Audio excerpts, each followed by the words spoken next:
तंत्रर ना शुणिले लोकमानक मनरे भय आश्चर्य और रहस्य उपजे किंतु वास्तव में तंत्र कौन यह केवल मायाजाल ना प्रभु को पाइबार एक गुप्त मार्ग।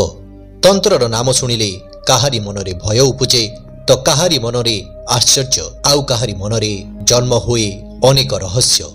तंत्र शब्दर अर्थ हेउची विस्तार। भगवान महादेव और माता पार्वती मध्य आलोचना करा जाइथिबा संवादरू ही जन्म नेछि तंत्र शास्त्र। तंत्रर दुई पथ रहिछि श्वेत तंत्र कला तंत्र। श्वेत तंत्र भितर रहिछि मंत्र ध्यान आउ भगवत साधना। कला तंत्र रे रहिछि प्रतिशोध मोहन मारण आउ अनेक सत्कर्म। एही कला तंत्र हेउछि विनाशर पथ जेतेबेले श्वेत तंत्र हेउछि मुक्तिर पथ। तांत्रिक माने किपरि शक्ति पांती?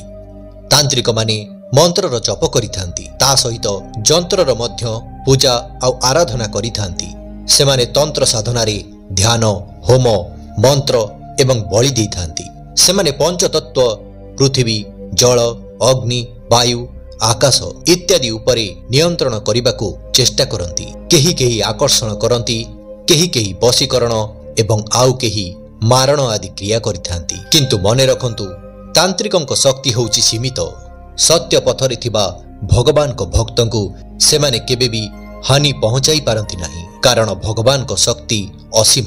तंत्ररु रक्षा पाइबा को हेले नाम स्मरण करंतु ओम नमः शिवाय जय मां काली हरि नाम इत्यादि। तंत्र मनरे भय और संदेह को उत्पन्न कराई। एहा द्वारा तंत्रर प्रभाव बढ़ी थाई।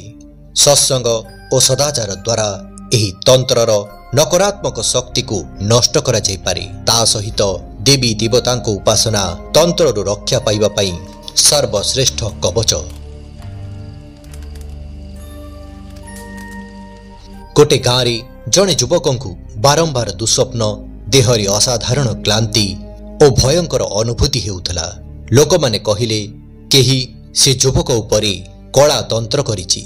से व्यक्ति मां काली मंदिर रे 21 दिन धरी प्रतिदिन दीप जलाइले ता सहित मां काली मंत्रर ध्यान कले। आश्चर्यर विषय मांकर अशेष कृपारु सेही युवकंकर समस्त तंत्र बाधा नष्ट होईगला। तांकर समस्त क्लांति दुस्वप्न इत्यादिर परिसमाप्ति घटिगला कारण भक्तिठु बड़ सुरक्षा कोनोसी नाही। आउ सेमिति भी से युवकंकर मांको प्रति भक्ति आस्था आउ श्रद्धा अतुट थिला। तेणु सेही युवकंक प्रति होइथिबा तांत्रिक क्रिया नष्ट होईगला। तंत्र हेउची दुई धारी तलवार। भलरे कले मोक्ष मंदरे कले विनाश। किंतु आमे जदि सत्य भक्ति और धर्म रे अटल रहू तेबे कोनोसी तंत्र कोनोसी तांत्रिक आमको केबे हानि पहुंचाई पारिबे नाही। शेषरे भगवान को स्मरण कर भक्ति रे रुह तुमे सदा सुरक्षित रहिबो। आशा करूछु आमर এই ভিডিওটি आपनମାନଙ୍କୁ भल लागिथिबो। जदि भल लागिथाए तेबे आमर এই ভিডিওটি को लाइक करिवे निज बंधु मानक सहित शेयर करिवे एवं आम चैनल को सब्सक्राइब करिवे।